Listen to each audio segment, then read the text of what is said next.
주님의 말씀은 갈망하는 우리에게 하늘의 비밀 알려주시네.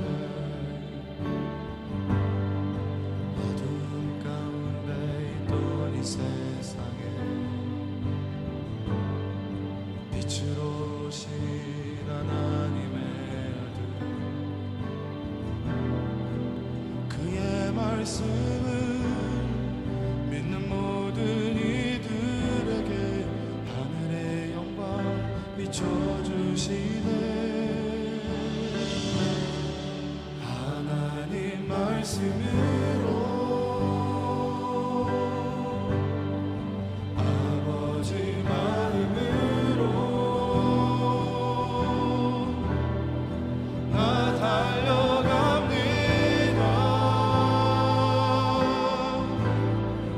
나 돌아갑니다.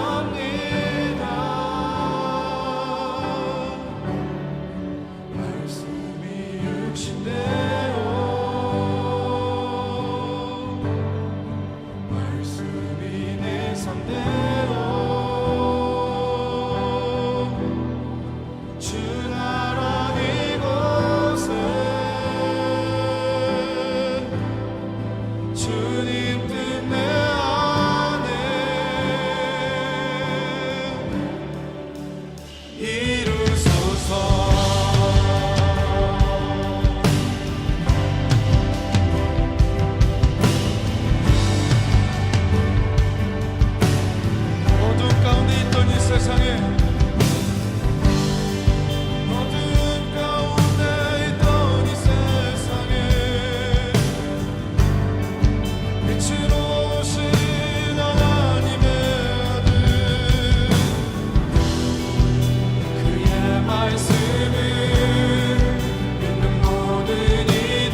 정말 그렇게 되길 원하십니까?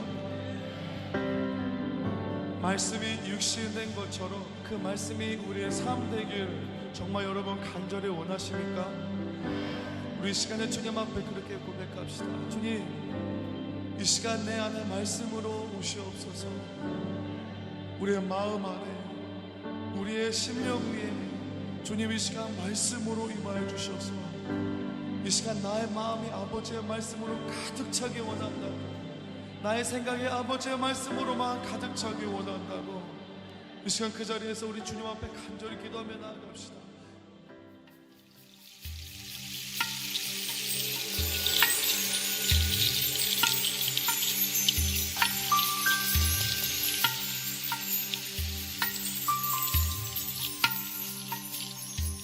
많은 이들 말하고 많은 이들 노래는 하지만 정작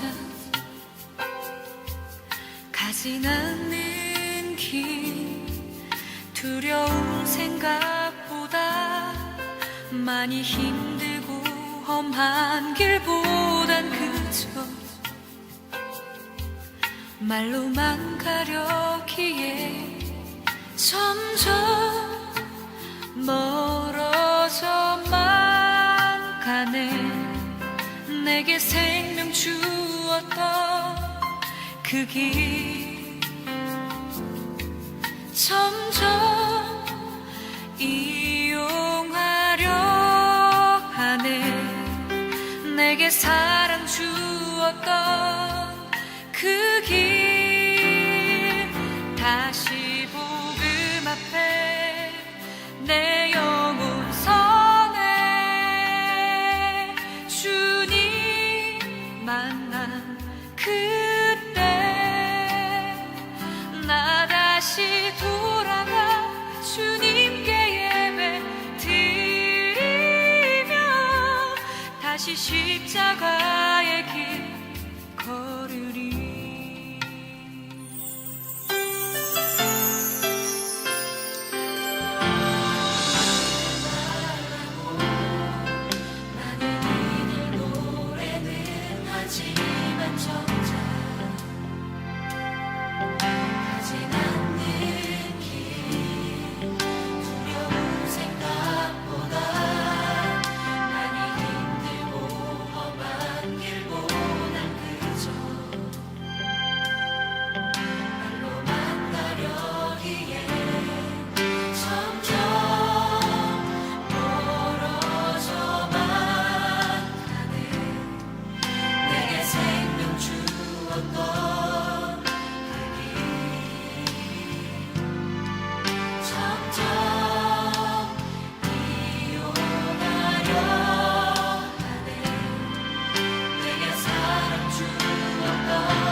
그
주님을 만난 그때, 복음을 들었던 그때로 돌아갑시다. 주님을 만나 기뻤던 사랑스러운 그때로 다시 돌아가 주께서 우리에게 맡기신 교회를 돌아보며 이 땅을 위해서 다시 한번 기도하며 나아갑시다. 기도하겠습니다.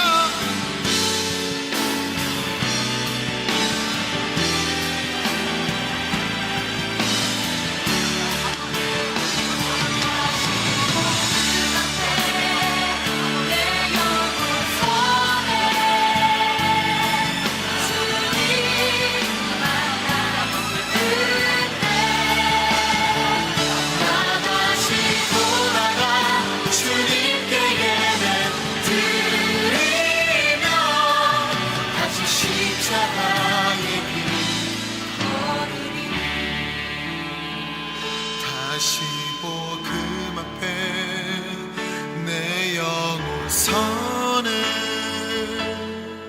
주님 만난 그때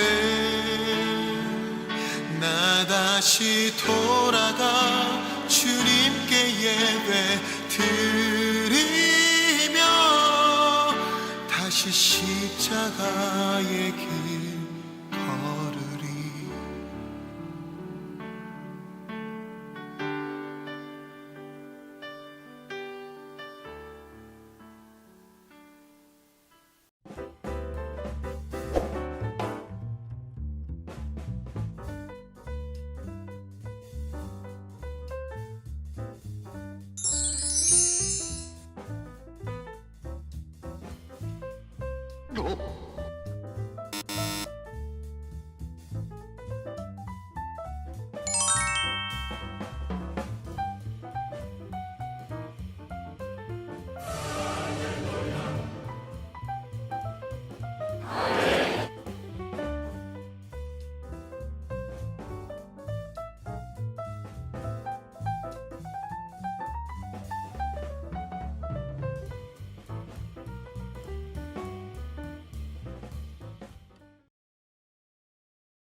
할렐루야.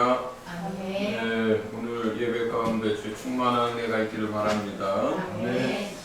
또 온라인으로 처음 예배를 드리게 됐습니다. 각 가정 안에서도 주의 은혜가 충만할 수 있기를 바라고, 또 이 온라인 예배 가운데서 주님이 마음껏 우리 가운데 생명을 공급해 주시기를 원합니다. 아멘. 네, 다 같이 찬송가 21장입니다. 네, 다 찬양하여라 찬양하면서 예배 시작하겠습니다.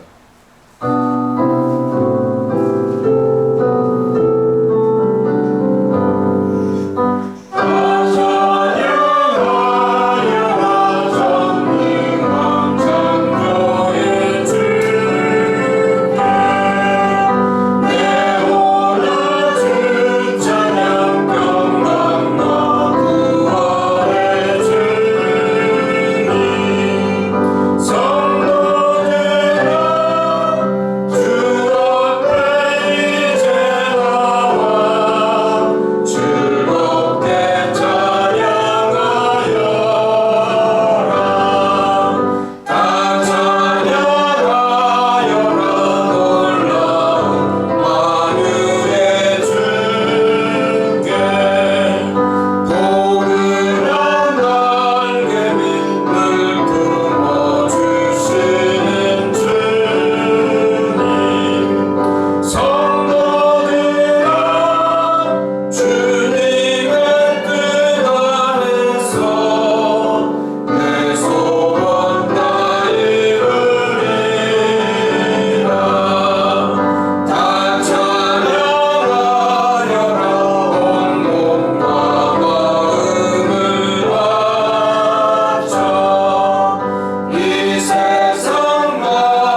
전능하시고 또 모든 만물을 창조하신 아버지 하나님, 오직 아버지 하나님께서만 찬양과 경배와 예배를 받으시기에 합당하십니다. 이 시간 우리 주의 사랑하는 백성들이 또 각 가정과 또 여러 처소에서 하나님을 예배합니다. 예배하는 그 모든 가정과 처소마다 하나님 이 시간 충만하게 임재하여 주시옵소서. 아버지 하나님, 전심으로 우리 모두가 주님을 찾고 예배할 수 있도록 우리의 마음과 생각을 지켜주시고 악한 모든 원수의 방해들을 막으시며 이 시간 우리가 예배 가운데 하나님을 깊이 만날 수 있도록 은혜 내려 주시옵소서. 감사드리며 우리 주 예수 그리스도 이름으로 기도합니다. 아멘. 나는 전능하신 아버지 하나님 천지의 창조주를 믿습니다. 나는 그의 유일하신 아들 우리 주 예수 그리스도를 믿습니다. 그는 성령으로 잉태되어 동정녀 마리아에게서 나시고 본디오 빌라도에게 고난을 받아 십자가에 못 박혀 죽으시고 장사된 지 사흘 만에 죽은 자 가운데서 다시 살아나셨으며 하늘에 오르시어 전능하신 아버지 하나님 우편에 앉아 계시다가 거기로부터 살아있는 자와 죽은 자를 심판하러 오십니다. 나는 성령을 믿으며 거룩한 공교회와 성도의 교제와 죄를 용서받는 것과 몸의 부활과 영생을 믿습니다. 아멘. 이 시간 우리 다 같이 지난 한 주간 주님이 우리 삶 가운데 베풀어 주신 은혜들에 대해서 하나님께 깊이 감사하는 기도를 드리기 원합니다. 또 우리가 예수 그리스도의 보혈이 아니면 하나님 앞에 정말 단 한 발자국도 나아갈 수 없는 사람들인 것을 다시 한번 주님 앞에 고백하면서 주의 보혈로 거룩해질 수 있도록, 또 이 어려운 시대에 성령의 도움이 없으면 우리가 도저히 살 수 없다고 성령님 우리 가운데 충만하게 임하시고 우리를 이끌어 달라고 우리 이 시간 한 목소리로 하나님 앞에 간구하며 나아가겠습니다. 하나님 아버지, 참으로 주의 은혜를 구합니다. 아버지 하나님, 코로나가 또 이렇게 아버지 확산되고 또 경제가 어렵고 많은 사람들이 염려와 근심 가운데 살아가고 있습니다. 또 이러한 가운데서도 아버지 하나님, 지난 한 주간 우리 한 사람 한 사람을 지켜주신 그 모든 은혜, 그 모든 사랑에 대하여 이 시간 다시 한번 하나님 앞에 감사를 드립니다. 아버지, 우리 가정을 지켜주시고 또 우리 직장을 지켜주시고 교회와 아버지 성도들을 지켜주신 하나님, 진심으로 감사와 영광을 올려드립니다. 하나님 아버지, 또 우리의 삶의 균열을 채우시고 또 우리가 넘어지지 않도록 지켜주신 은혜를 감사를 드립니다. 아버지 하나님, 또 매일매일의 삶 속에 주님을 의지할 수 있도록 우리의 믿음을 붙들어 주신 하나님 감사를 드립니다. 하나님 아버지, 원수는 끊임없이 우리를 넘어뜨리려고 하지만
찬양하겠습니다.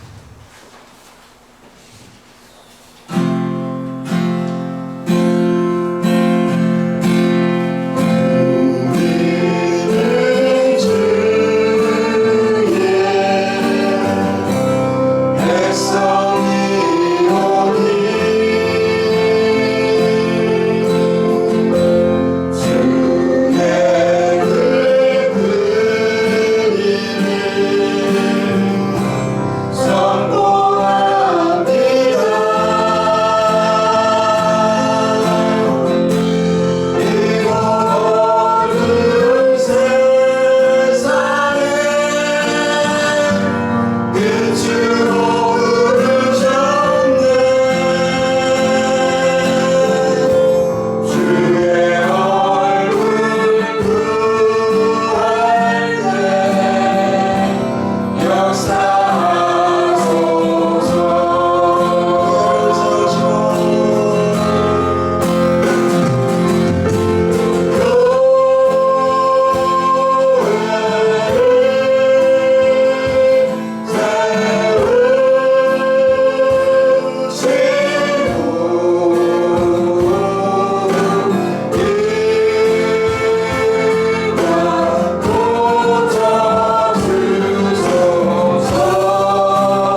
아버지 참으로 감사드립니다.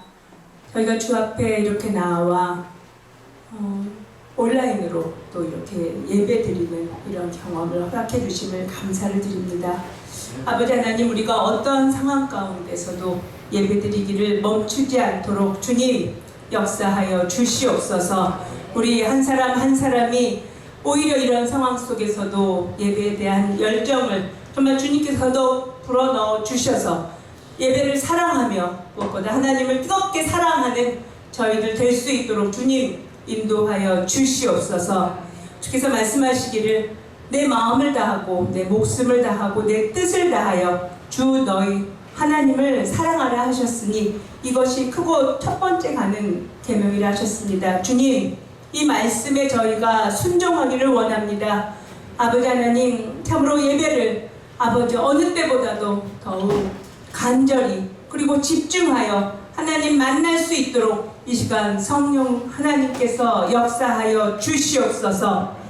아버지, 또한 주님께서 정말 이러한 상황을 아버지 정말 주님 앞에 정말 저희가 기도로 주님 앞에 나아가기를 원합니다. 이 코비드19로 인하여 아버지 정말 전국에서 이렇게 온라인으로 또 정말 비대면으로 예배 드릴 수밖에 없는 이러한 상황을 아버지 하나님 또 정말 주께서 속히 아버지 이러한 코비드 확산이 멈추어지고 아버지여 또 속히 백신이 개발되어져서 아버지여 이 전염병으로 인한 두려움과 공포가 사라질 수 있도록 주님 역사하여 주시옵소서. 아버지 믿는 자들 더더욱 깨어서 정말 기도할 때가 이때인 것을 압니다. 아버지 정말 주께서 이런 현 상황을 우리가 잘 깨닫고 아버지 더더욱 주 안에서 근신하며 아버지 앞에 매일매일 또한 우리가 기도로 나아갈 수 있도록 주님 역사하여 주시옵소서. 아버지 저희 서진교회 하루에 1시간 정말 기도드리는 운동을 하고 있습니다. 정말 전 성도가 한마음이 되어져서 정말 1시간 동안 정말 집중하여 주님 앞에 나아갈 수 있는 자들로 또 저희들 온전 주 예수 그리스도로 말미암아 훈련받는 저희들 되어질 수 있도록 주님 인도하여 주시옵소서. 아버지 정말 주 앞에 거룩함으로 또 주 앞에 겸손함으로 주님 앞에 나아가기를 원합니다. 우리 자신을 온전히 돌아보게 하시고 아버지 정말 기도드리기에 아버지 정말 또 주님 앞에 예배드리기에 아버지 주의를 정말 돌아보게 하시고 저희 자신을 돌아보게 하셔서 정결함으로 또 회개함으로 거룩함으로 주 앞에 온전히 나아갈 수 있도록 주님 또한 역사하여 주시옵소서. 저희들이 악한 죄를 정말 주 앞에 고백하며 아버지 하나님 정말 주님께서 베풀어 주시는 그 크고 놀라운 은혜의 사랑 가운데 온전히 잠길 수 있도록 주님 저희들을 인도하여 주시옵소서. 예배 가운데서 역사하시는 성령 하나님의 동행하심을 주님 경험시켜 주시옵소서. 말씀을 전하시는 목사님의 그 입술에 주님 정말 주께서 기름 부어주셔서 하나님의 말씀에 통로되어질 수 있도록 주님 인도하여 주시옵소서. 아버지여 정말 온라인으로 듣는 모든 성도님들 한 분 한 분 하나님께서 기름 부어주시고 예배 가운데 임재하시는 우리 주님을 아버지여 깊이 경험하고 느낄 수 있도록 주님 인도하여 주시옵소서. 아버지 봉사자들을 축복하여 주시옵고 주님 정말 간절함으로 하나님 앞에 집중함으로 처음부터 끝까지 아버지 나아갈 수 있도록 저희들 생각과 마음을 모아 주시옵소서. 들을 귀를 허락하여 주시옵소서. 오로지 주님께만 의지하옵고 예수 그리스도의 이름으로 기도드립니다. 아멘.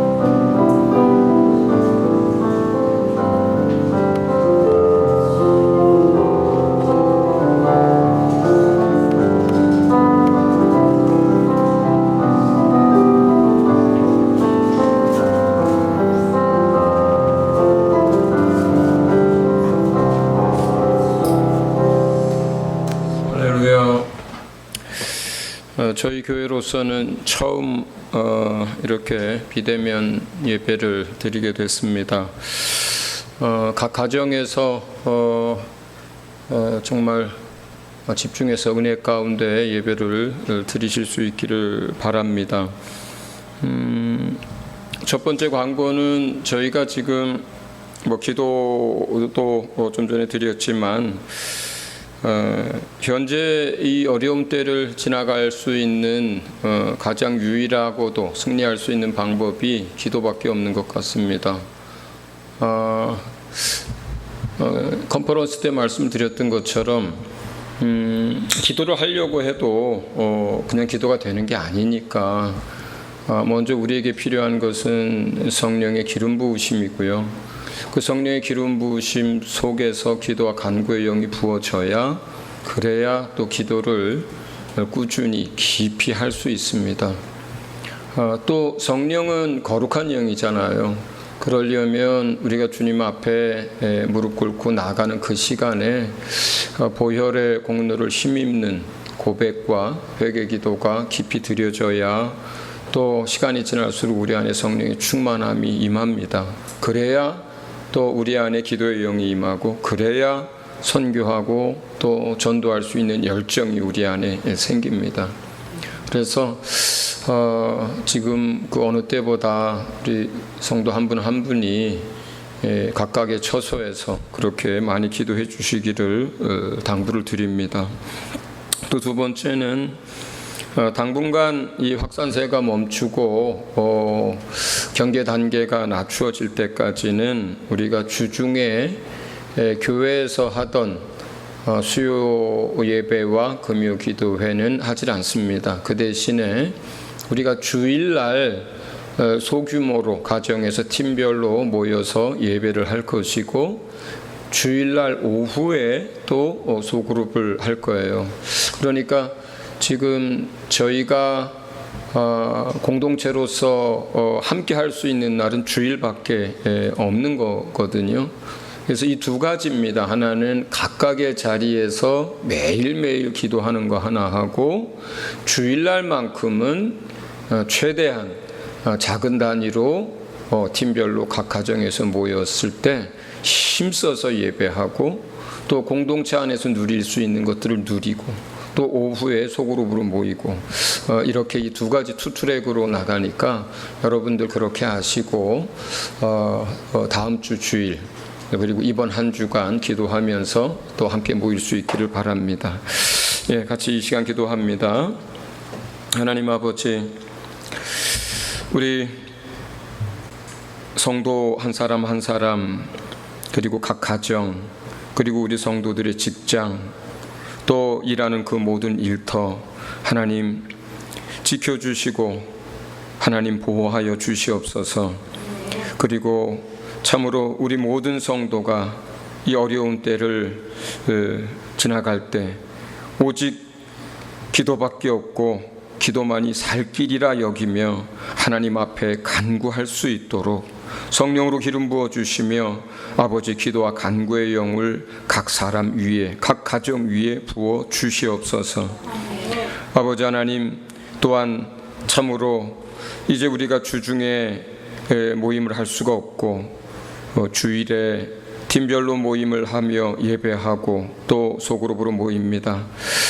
아버지, 주일날 모여서 하는 이 예배와 이 소그룹을 통해서 우리 안에 주신 공동체 안에서 누릴 수 있는 그 하늘의 신령한 것들을 마음껏 누릴 수 있게 하시고 서로를 붙들어주게 하시고 아버지 하나님, 참으로 서로를 깊이 또 사랑하며 함께 나누는 그러한 주일 사역이 될 수 있도록 도와주시옵소서. 이 시간 또 주님 앞에 나오며 여러 가지 모양으로 예물 올려드리는 손길과 가정들이 있습니다. 하나님, 참으로 그 믿음을 참으로 받아주시며 그 감사와 또 참으로 주님께 드리는 이 예물을 주님 받아주시옵소서. 또 이 예물이 쓰이는 곳마다 하나님의 나라가 확장되고 주의 뜻이 이루어지고 주님이 영광받는 역사 일어나게 하여 주시옵소서. 서진교회에 또 각 가정에 아버지 하나님 물질이 부족하지 않도록 모든 필요한 것들을 넉넉히 채워주시고 또 아버지 마음껏 주의 일을 할 수 있도록 부어 주시옵소서. 아버지 하나님, 참으로 이 시간 부족한 종을 또 세우시고 또 권고해 주신 말씀을 전하게 하심을 감사드립니다. 아버지, 전하는 자에게 또 듣는 모두에게 동일한 진리의 성령님 역사하여 주시옵소서. 감사드리며 예수님 이름으로 기도합니다. 아멘. 이 시간 함께 나눌 말씀은 빌립보서 3장 17절에서 21절의 말씀입니다. 제가 읽어서 봉독하여 올리겠습니다. 빌립보서 3장 17절부터 21절입니다. 형제들아, 너희는 함께 나를 본받으라. 그리고 너희가 우리를 본받은 것처럼 그와 같이 행하는 자들을 눈여겨보라. 내가 여러 번 너희에게 말하였거니와 이제도 눈물을 흘리며 말하노니 여러 사람들이 그리스도의 십자가의 원수로 행하느니라. 그들의 마침은 멸망이요 그들의 신은 배요 그 영광은 그들의 부끄러움에 있고 땅의 일을 생각하는 자라. 그러나 우리의 시민권은 하늘에 있는지라. 거기로부터 구원하는 자 곧 주 예수 그리스도를 기다리노니 그는 만물을 자기에게 복종하게 하실 수 있는 자의 역사로 우리의 낮은 몸을 자기 영광의 몸의 형체와 같이 변하게 하시리라. 아멘.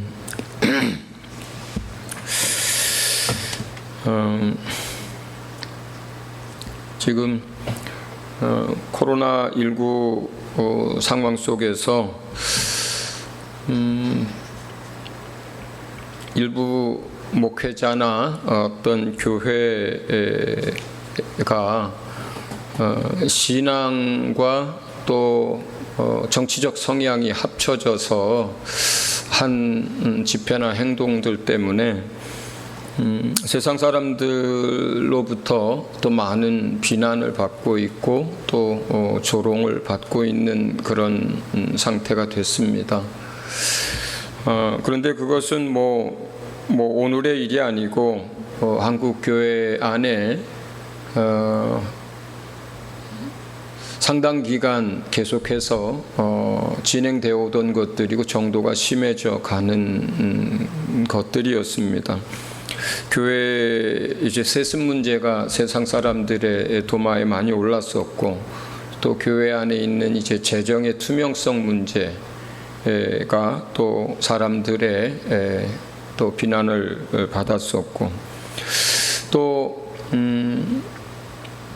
직장이나 또 일터에 있는 교회 다니는 사람들로부터 시작해서 또 일부 목회자들에 이르기까지 어떤 세상 사람들과 구별되지 않은 어떨 때는 또 세상 사람들보다 못한 어떤 그러한 행동들 때문에 교회가 계속해서 세상의 지적을 받고 또 비난의 대상이 되고 그러던 중에 또 이번에 또 광복절 집회 이후로 좀 더 그러한 부분들이 심해지고 있는 것 같아요. 제 주위에 보면은 그동안 기독교에 그래도 우호적이었던 사람들조차도 지금은 기독교에 대한 여러 가지 의문을 갖고 그리고 회의적인 말들을 합니다. 저희 당장 저희 교회에 집사님 한 분이 주중에 저한테 문자를 보내셨어요. 가까운 친구 한 분을 계속 이제 전도를 하려고 계속 노력하고 있었고 얘기하고 있었고 했던 그 친구가 이번 일을 겪으면서 교회에 대한 인식이 그전엔 좀 우호적이었는데 이제는 그렇지 않게 바뀌어서 자기가 참 가슴이 아프고 전도하는 데 어려움을 겪고 있다. 저희 교회 남자 집사님이 저한테 이번 주에 문자를 보낸 내용이에요. 그런데 이제 이게 저희 교회만 그런 게 아니라 한국에 지금 전반적으로 이러한 흐름들이 번져가고 있습니다. 오늘 본문 빌립보서 3장 18절 19절에 보면 이 세상 가운데는 십자가의 원수로 행하는 사람들이 있다 그래요. 그러니까 예수님이 이 땅에 오셔서 공생애를 사실 때도 그랬고, 그리고 예수님 부활하고 승천하신 이후에 제자들에게도 그랬고, 또 수천 년 동안 기독교 역사 가운데 늘 그래왔던 일들입니다. 십자가의 도를 멸시하고, 그리고 십자가의 원수로 행하는 자들이 있었고, 그리고 그런 정부가 있었고, 그러한 힘 있는 사람들이 있었고, 그리고 악한 영들도 끊임없이 그렇게 역사를 해왔었습니다. 그러나 기독교인이 도덕적인 문제로 비난을 받는다든가, 기독교인이 어떤 특정 정치적인 성향 때문에 비난을 받는다든가, 박해를 받는다든가, 이건 문제가 다른 거예요. 그러니까 우리가 받아야 할 고난과 박해는 그러한 것이 아니라 예수 그리스도와 복음으로 인한 박해고 고난이어야 하는 거죠. 이게 우리가 첫 번째 좀 돌아봐야 하는 일들이에요. 예수 믿는 사람들이 적어도 아주 정상적인 믿음을 가진 사람이라면 이 땅에 살면서 고난도 받고 박해도 받고 멸시도 당하고 조소도 당합니다. 그런데 그렇게 받는 박해나 멸시나 조소가 우리가 세상에서 잘못해서, 세상 기준보다도 떨어져서, 세상의 어떤 한 집단의 어떤 이익이나 성향 때문에, 또는 어떤 도덕적인 문제 때문에 이렇게 비난을 받고 박해를 받는다면 이건 주님도 원하지 않는 것이고, 그리고 이래서는 안 되는 것들이죠. 그렇기 때문에 우리가 이제 그리스도로 인해서 박해를 받는 사람들, 복음 때문에 고난을 당하는 그런 사람들로 우리가 이제 앞으로 이 세상 속에서 그러한 고난이나 박해들을 이겨내 가면서 주의 일들을 해 나가야 됩니다. 초대교회에 보면은 우리가 로마 시대에 많은 시간들 동안 기독교인들이 아주 끔찍한, 아주 심한 많은 박해들을 받아왔어요. 그들이 다 당하고 그들이 받았던 박해는 어떤 도덕적인 문제라든가, 어떤 정치적인 문제라든가, 어떤 사회 인권이라든가, 자유라든가, 평등, 어떤 제도, 이것들로 인한 박해가 아니라 그들은 몇백 년에 걸쳐서 예수 때문에, 복음 때문에 고난과 박해를 당했습니다. 그런데 세상 사람들이 알지 못하고 예수 믿는 사람들을 뭐 피를 먹는 사람이다, 또 뭐 애를 죽이는 사람이다, 또 무슨 알지 못하는 많은 그런 소문들을 내고, 또 정부는 그 당시 사람들을 원형 경기장에다가 예수 믿는 사람 집어넣어서 사자밥이 되게 하고, 십자가에 걸어서 길에다가 쭉 걸어놓고, 이러한 정말 뭐 1, 2년이 아니라 거의 200년 이상의 그런 끔찍한 박해를 했는데도, 그런데 놀라운 것은 그런 박해 가운데서 생명을 얻는 역사들, 구원함을 얻는 역사들, 그리고 하나님으로 말미암는 그 공동체 안에 놀라운 기쁨과 성령의 역사들은 오히려 박해가 심할수록 더 많은 꽃과 열매를 맺어왔습니다.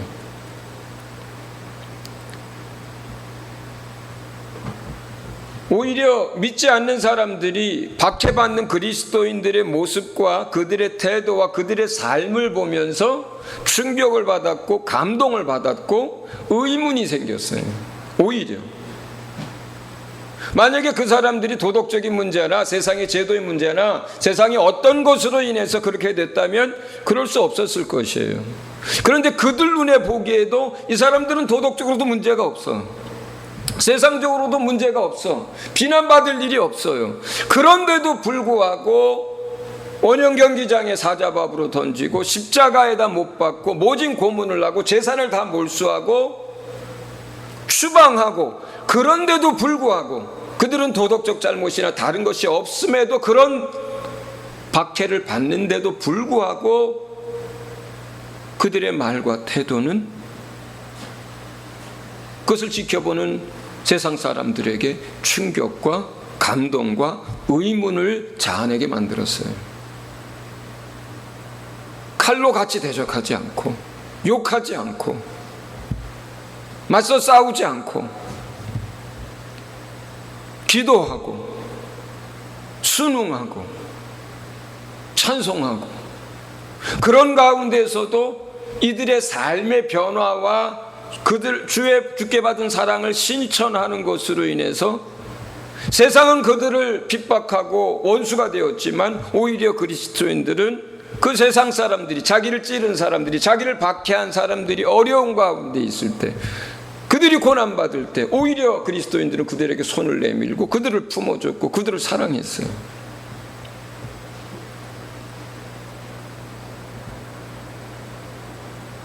예수 때문에 받는 박해, 십자가 때문에 우리가 고난을 받는 그런 상황 속에서는 거꾸로 어느 시대에서나 복음이 오히려 더 많은 사람들에게 증거되기도 하고, 오히려 많은 사람들에게 구원의 역사가 일어나고, 오히려 그 속에서 공동체 안에서는 하나님의 살아계신 놀라운 역사와 또 그 하나님의 사랑이 충만하게 공동체 안에서 나누어지는 역사들이 계속되어져 왔습니다.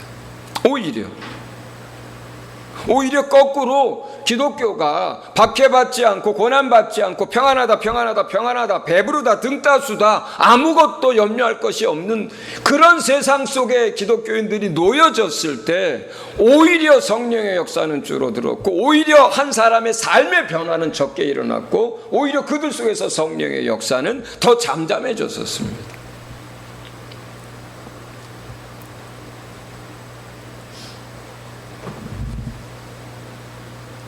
뭘까요?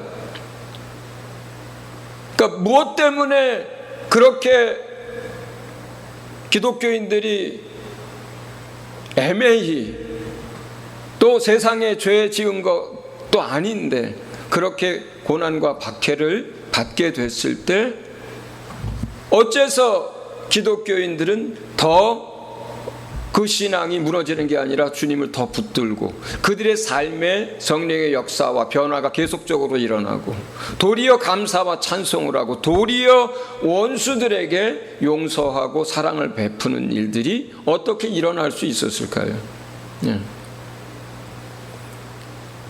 많은 사람들이 이 시대에 정말 기독교가 갖는 의미가 뭐냐, 기독교가 존재해야 하는 그 이유가 뭐냐, 기독교의 가치가 뭐냐, 세상 사람들도 이것에 대해서 물어보고 있고, 심지어는 교회 안에 있는 크리스찬들조차도 이런 의문과 지금 질문들을 스스로에게 던지고 있어요. 정말 기독교가 어떤 의미를 가지고 있는 거냐, 기독교의 그 가치가 뭐냐, 뭘까요? 세상 사람들은 그 기독교 안에서 참된 의미와 가치를 발견하지 못할 때, 어떤 사람은 기독교는 아편이다, 기독교는 마약이다, 기독교는 쇠뇌하는 것이다, 기독교는 사기다, 심지어 이렇게까지 세상은 표현을 합니다. 왜냐하면 그들이 정말로 기독교 안에 있는 그 가치가 뭔지, 그 안에 어떤 의미가 있는 것인지 알지 못하기 때문에 그렇습니다. 그렇다면 예수님을 믿고 예수 안에서 신앙생활하는 저와 여러분에게 있어서 우리 신앙의 의미는 뭡니까?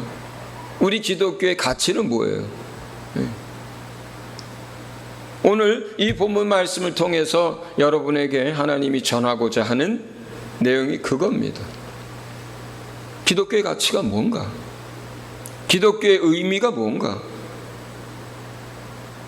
왜 우리가 어떤 박해, 어떤 고난이 오더라도 예수를 붙들고, 그리고 왜 우리가 복음 앞에 다시 서야 하고, 왜 우리가 예수와 복음 때문에 어떤 박해나 고난이라도 기꺼이 받아야 하는지, 그 의미와, 기독교 안에 있는 그 의미와 가치를 우리가 분명히 알아야, 그것이 정말 그렇게 의미 있고 그렇게 가치 있는 것이라면 그것이 세상의 모든 좋은 것을 다 쓰레기로 여기고 배설물로 여길 만큼 그런 가치와 그런 의미가 있는 것이라면 우리는 충분히 그럴 수 있습니다.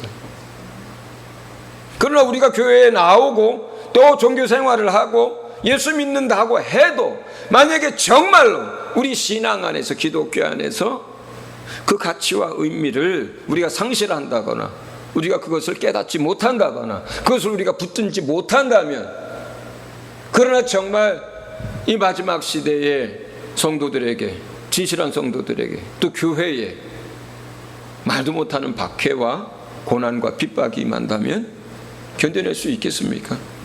저는 어려울 거라고 생각해요. 제 주위에만 해도 벌써 코로나 이 사태가 불거지기 시작한 2월, 3월 이후로 지금까지 6개월 동안 교회도 안 나가는 사람 많습니다. 그렇다고 해서 온라인 예배를 드리느냐? 온라인 예배도 안 드려요, 많은 사람들이. 그런데 그 사람들이 새 신자냐? 그렇지 않습니다. 어떤 사람은 안수 집사고, 어떤 사람은 권사고, 어떤 사람은 모태 신앙입니다. 그런데도 처음에 한두 번 온라인으로 예배 드리고 비대면으로 뭐 하다 보니까 은혜가 잘 안 되잖아요. 또 집안에서 막 어수선하잖아요.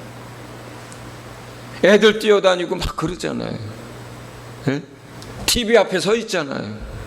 그러니까 한 번, 두 번 그렇게 비대면으로 예배를 드리다가 점점 은혜가 안 되니까 안 드리기 시작하는 거예요. 그러다가 금방 끝나겠지 그랬단 말이에요. 그러면 이제 이 상황이 정리가 되면 다시 교회 나갈 수 있겠지 이렇게 생각했단 말이에요. 근데 그게 안 된 거예요. 그러면서 그게 한 달이 되고 두 달이 되고 세 달이 되고요. 제가 지난주에도 사람 만났습니다. 안수 집사님이 6개월 동안 지금 교회 못 나가고 있대요. 중간에는 비대면이 풀렸던 적도 있었잖아요. 근데 못 나갔대요. 그 큰아들이 얼마 전에 아이를 낳거든요. 큰아들이 그랬답니다.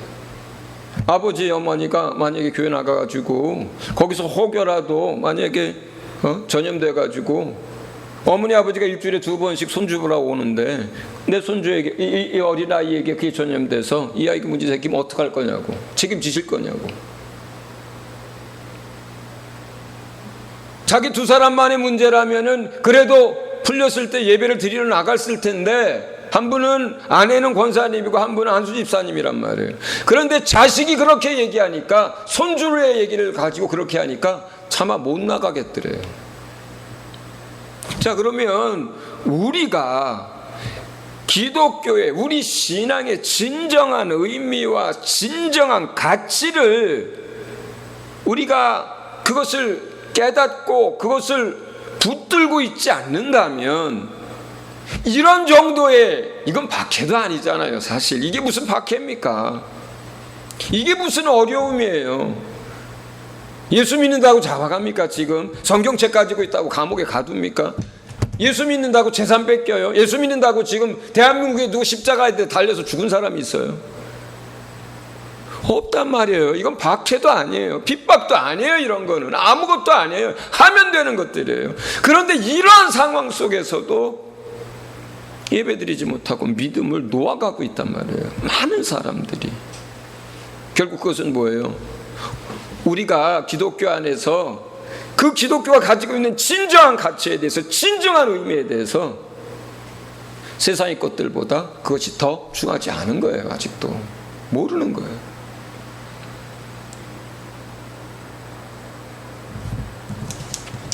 오늘 이 말씀 속에서 저는 우리 기독교 속에 내재되어 있는 가치와 의미가 무엇인지를 말하고 싶어요.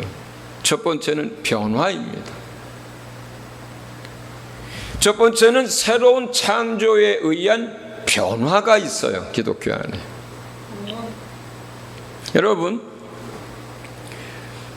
거듭남이라는 걸 여러분 많이 들어봤잖아요. 영이 다시 태어나는 거예요. 영이 다시 만들어지는 거예요. 하나님의 아들의 영으로. 예? 눈에 보이지 않습니다. 그러나 내 영혼에 이미 엄청난 변화가 시작됩니다. 예수 믿는 그 순간부터. 그리고 예수님을 믿고 그렇게 영혼이 거듭나서 하나님의 자녀가 되면 생각이 바뀌고 성품이 바뀌고 마음이 바뀌고 말이 바뀌고 삶이 바뀝니다. 새롭게 하는 변화가 일어나요. 이 사람이 계속해서 성장하면서 예수를 닮아갑니다. 변화가 일어나요. 계속해서. 그리고 그 변화의 마지막 완성이 뭡니까? 부활이에요. 마지막 변화되어야 할 부분, 마지막 하이라이트, 그게 뭐예요? 우리 몸의 변화예요. 오늘 본문에서는 그걸 뭐라고 표현하셨냐면 우리의 낮은 몸을 자기 영광의 몸의 형체와 같이 변하게 하시리라. 주께서. 기독교는 우리가 주님을 만나는 그 순간부터 끊임없는 재창조의 역사 속에서 변화가 일어납니다. 우리 안에서 끊임없이 변화가 일어나요. 만약에 우리 안에서 아무런 변화가 안 일어난다, 그러면 시작을 안 한 거예요. 시작이 아직 안 된 거예요. 정말로 우리가 회개하고 예수 믿고 그리고 하나님의 자녀가 됐다, 그래서 우리 영이 말씀과 성령에 의해서 거듭났다, 영의 변화가 일어났다, 그러면 그 순간부터 우리가 이 세상을 마지막 숨을 거두는 그 시간까지 끊임없는 변화의 역사가. 근데 그 변화는 뭐예요? 이전의 것들을 조금 바꾸는 역사가 아니라 전부 새롭게 만드는 역사, 재창조의 역사에 의한 변화예요. 그래서 새로운 성품입니다. 새로운 생각이에요. 새로운 마음이에요. 새로운 영이에요. 전부 새 것으로 재창조하는 그 변화의 역사가 우리 안에서 일어납니다. 그리고 마지막으로 이 썩을 수밖에 없는 것, 이거 바꿀 수도 없는 것, 이 세상에서 이 몸을 마지막으로 영의 몸으로, 영광의 몸으로 완성시키는 그 변화가 마지막 변화로 오는 거예요. 마지막 창조예요. 그게 거기서 완성되는 거예요. 우리가 예수님을 만나는 그 순간부터 시작해서 우리의 영도, 우리의 혼도, 마지막으로 우리의 몸도 재창조에 의해서 끊임없이 변화되고 새롭게 하는 그 역사가 우리 안에 있어요. 기독교인 안에 있습니다. 우리 안에 예수가 있으면 그 역사가 일어납니다. 이러한 재창조에 의한 변화와 새롭게 됨은 어떤 종교에서도 없는 일들이에요. 이것은 세상에 있는 어떤 과학적인 무엇에도 없는 것들이에요. 이것은 어떤 세상에 있는 학문에도, 세상에 있는 어떤 곳에서도 찾아볼 수 없는 변화예요. 여러분, 세상에 있는 과학이나 세상에 있는 학문이나 세상에 있는 무슨 어떤 자기개발 프로그램을 통해서 인간의 영이 다시 만들어집니까? 인간의 생각과 인간의 마음과 인간의 성품이 다시 재창조됩니까? 세상의 그 어떤 것에 의해서 이 흙으로 돌아갈 이 몸이 다시 영광의 몸으로 다시 만들어집니까? 이 세상에 없는 거예요. 기독교 안에만 있는 거예요. 우리에게만 있는 거예요. 그 변화와 재창조는.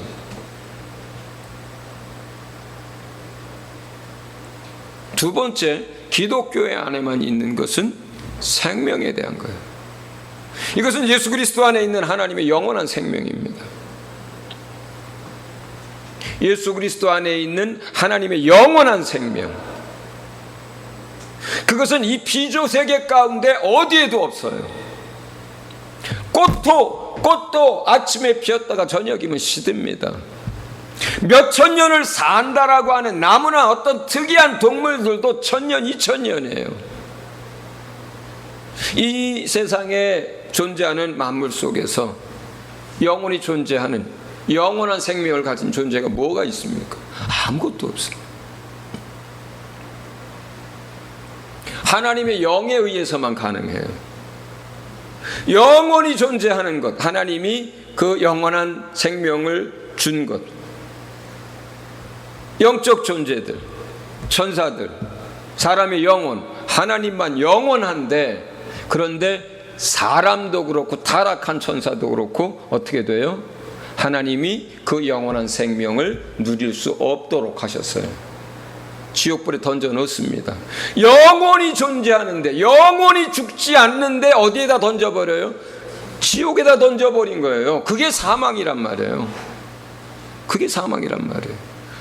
그러니까 모든 하나님이 만드신 피조세계 가운데 하나님, 성삼위일체 하나님 빼놓고 영원히 존재하는 존재는 천사와 사람밖에 없는데, 그리고 이 땅에 있는 모든 만물은 전부 다 유한한데,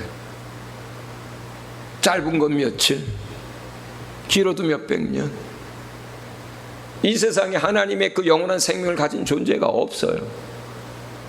근데 영원히 존재하는 두 존재, 하나님 빼고 사람과 천사, 그 중에 죄 가운데 있는 인간, 그리고 타락한 천사들, 그들은 영원히 존재는 하지만 하나님의 그 생명을 누릴 수 없는 지옥에 던져지는 거예요.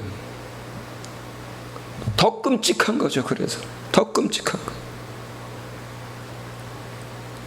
생명이 있다는 건 어떤 것입니까? 생명이 있다는 건 뭐예요?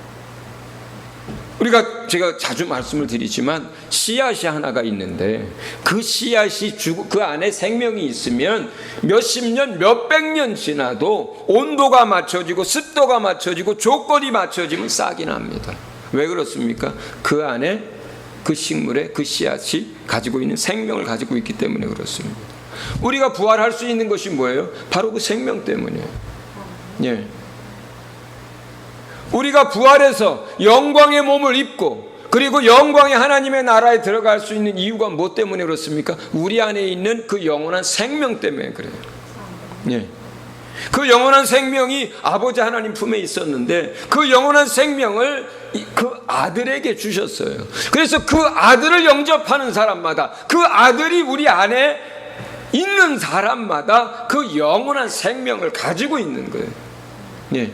그 영원한 생명 때문에 우리가 주의 날에 천사들의 나팔 소리가 들리고 예수님이 우리의 이름을 부를 때 우리의 몸이 홀연히 예수 그리스도의 그 영광의 형체로, 그 몸의 형체로 우리가 부활하게 되는 거예요.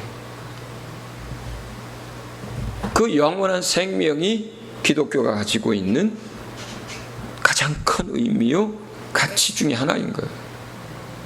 어디에도 없습니다. 그 영원한 생명이 예수 그리스도 안에 있는데, 예수 그리스도를 갖고 있지 못하면, 예수 그리스도가 그 안에 있지 못하면 어떤 피조물도 그 영원한 생명이 없는 거예요. 오직 예수 안에만 있고, 그래서 예수님을 구주로 영접한 성도들 안에만 그 영원한 생명이 있는 것이고, 그 영원한 생명 때문에 우리가 부활의 완성에 이르게 되는 거예요. 세 번째 기독교 안에 있는 가치와 의미는 어떤 것이냐면, 우리 안에 역사하시는 하나님의 능력과 사랑의 문제예요. 예수 그리스도 안에 있는 자들과 공동체 안에서 역사하시는 하나님의 능력과 사랑에 관한 거예요. 오늘 본문은 뭐라고 얘기하냐면, 만물을 자기에게 복종하게 하실 수 있는 자의 역사로, 이렇게 설명합니다. 왜 우리 안에서 끊임없는 변화의 역사가 일어날 수 있을까요? 왜 우리 안에서 끊임없는 재창조의 역사가 어떻게 가능할까요? 네? 그리고 우리 안에 그 약속된 그 부활의 약속을 따라서 우리가 어떻게 그 영광의 몸을 가지고 부활할 수 있을까요? 이 모든 역사, 날마다 일어나는 변화의 역사, 재창조의 역사, 생명의 역사, 부활의 역사, 이 모든 것이 무엇 때문에 가능할까요? 오늘 본문은 만물을 자기 뜻대로, 자기가 계획한 대로, 말씀하신 대로 만물을 복종시키고 만물을 순종시키고 만물 가운데 당신의 뜻을 나타낼 수 있는, 당신 뜻대로 할 수 있는 유일하신 하나님 아버지의 능력 때문이라고 얘기하는 거예요. 그 능력이 어디에 역사합니까? 교회 안에 역사합니다. 그 능력이 어디에서 역사해요? 예수 믿는 사람들, 성도들 안에서 역사하는 거예요. 예.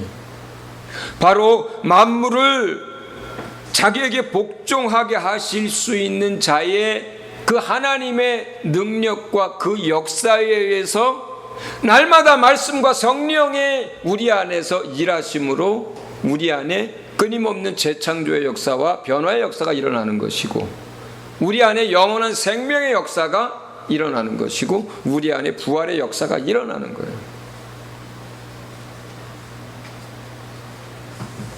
이러한 하나님의 역사가, 이런 하나님의 능력이 어디 불교 안에서 일어납니까? 어디 무슨 다른 종교 안에서 일어납니까? 아니면 세상의 어떤 학문 안에서 일어납니까? 그렇지 않습니다. 어디에서 역사돼요? 이 모든 것들이 기독교 안에서, 예수 안에서, 성도들 안에서, 교회 안에서 이 역사가 일어나는 거예요. 그리고 이 모든 역사를 하시는 아버지 하나님이 바로 우리의 아버지고, 그리고 우리가 그 사랑 안에서 날마다 살아갑니다.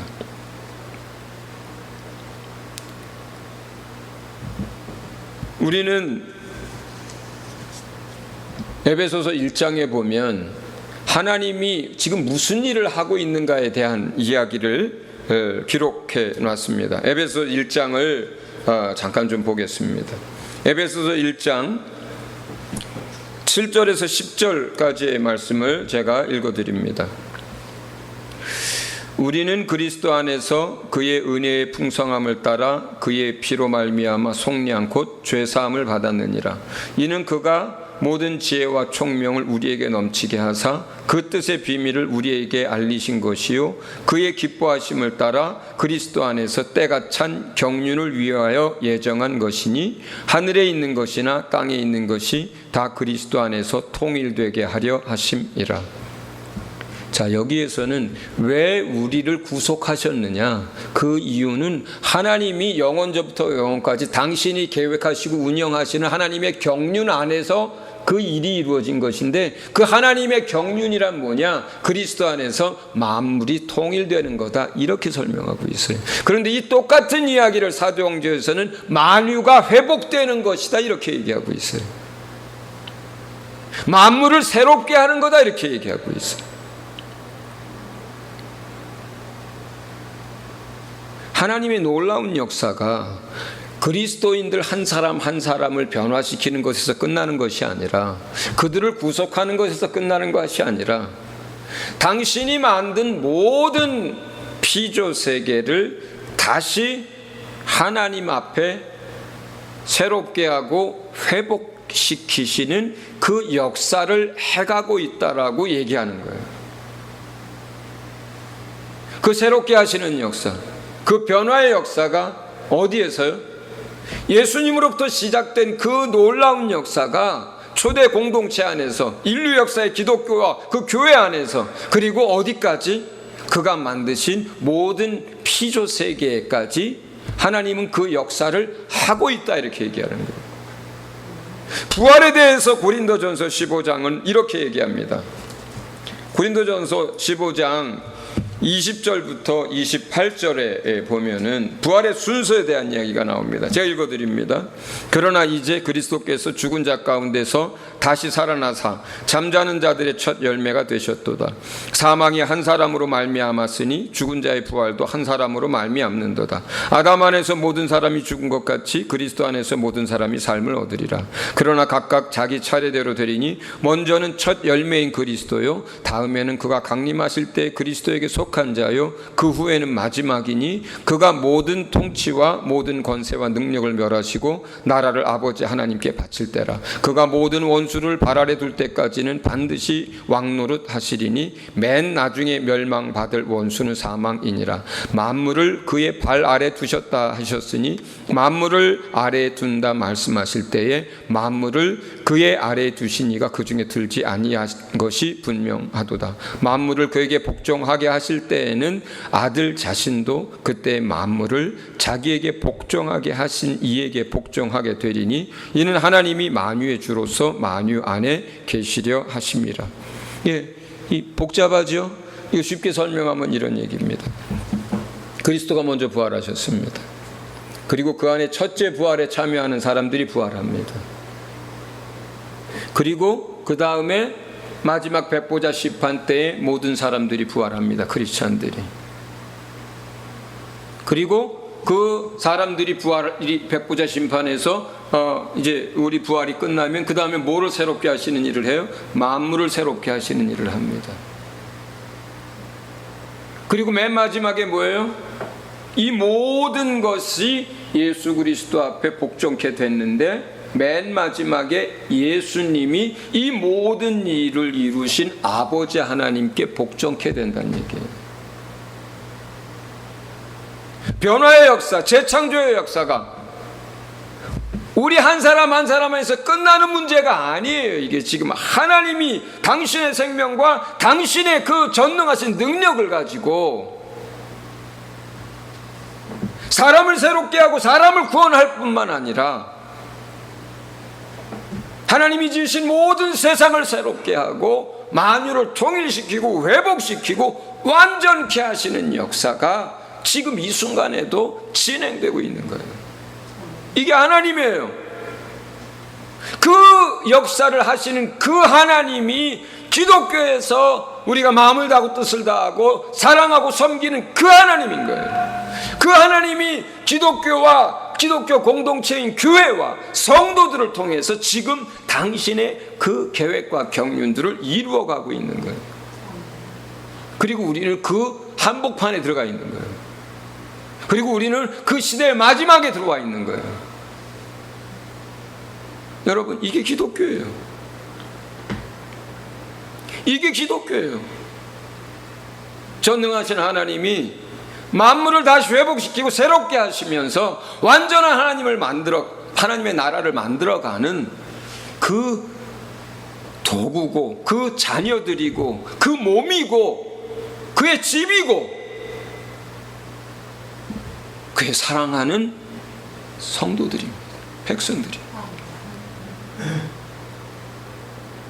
그렇기 때문에 우리는 예수 그리스도와 복음을 위해서는 죽을 수도 있고 비난받을 수 있고 조롱받을 수도 있고 짓밟혀도 됩니다. 왜냐하면 우리가 예수 그리스도와 함께 영광을 얻으려면 예수님이 가신 그 길을 우리도 따라가는 자들이니까. 따라가는 자들이니까. 우리가 도덕적으로 문제가 있어서 우리가 세상의 어떤 이슈 때문에 그렇게 핍박받고 그렇게 조롱받는 자들이 아니라 이 놀라우신 하나님의 만유를 회복하고 통일해 가시는 새롭게 하시는 그 역사 속에 아들로 그분의 집으로 그분의 동역자로 그 능력 그 생명 그 변화 속에서 우리가 이 시대를 믿음으로 승리하는 사람들이 될 수 있기를 예수 이름으로 축원을 드립니다. 이 시간 같이 기도하겠습니다. 제가 대표로 기도합니다. 하나님 아버지, 세상 사람들은 알지 못하고 예수를 못 박았듯이 또 오늘날에도 알지 못하고 많은 사람들이 기독교를 조롱하고 예수 믿는 사람들을 짓밟으려 합니다.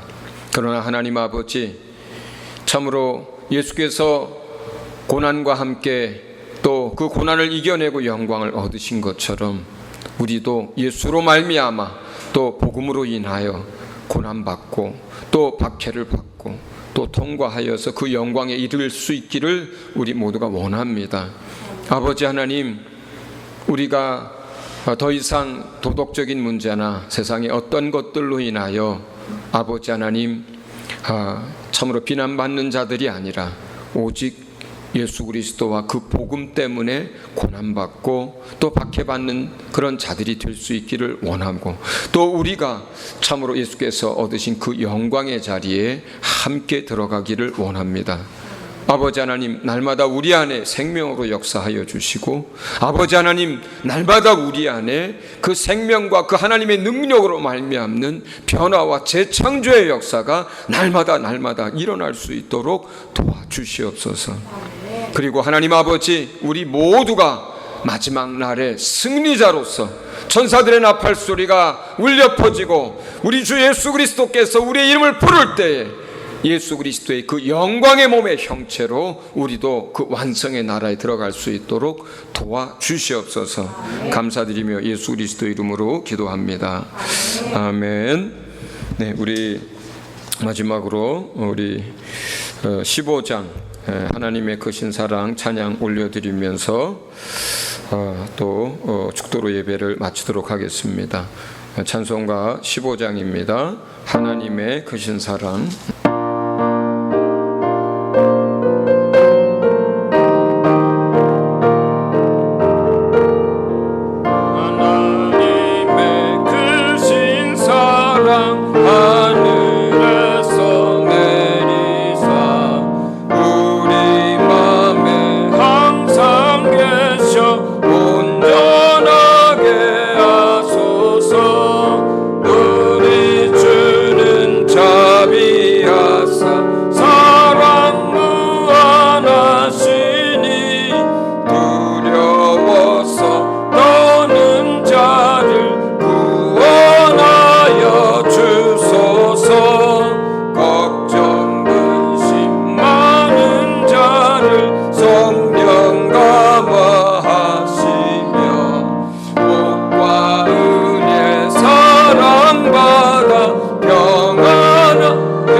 이제는 우리를 위하여 죽으시고 부활하신 우리 주 예수 그리스도의 그 귀하신 은혜와 우리를 사랑하시되 당신의 유일하신 아들을 내어주기까지 영원부터 영원까지 우리를 사랑해 주시는 아버지 하나님의 그 극진하고도 놀라우신 사랑하심과 오늘도 믿는 자 육체 안에 임하셔서 참으로 하나님의 말씀으로 우리를 그 생명 강가로 인도해 주시는 성령님의 감화 감동과 내주 역사 인도하심이 이제 하나님의 말씀을 듣고 그 하나님의 능력과 그 생명과 우리 안에서 일하시는 그 역사로 인하여 기뻐하며 참으로 그 하나님의 역사 가운데서 함께 참으로 동참하고 또 쓰임받기를 소원한 우리 사랑하는 성도들 한 사람 한 사람 머리 위에, 그리고 서진교회와 각 가정 위에, 또 우리 조국 대한민국 위에, 그리고 이 생명의 복음을 위하여 선교지에서 오늘도 자신의 삶을 들여 헌신하는 우리 사랑하는 선교사들과 그 가정과 사역 위에 이제로부터 영원토록 함께 계실지어다.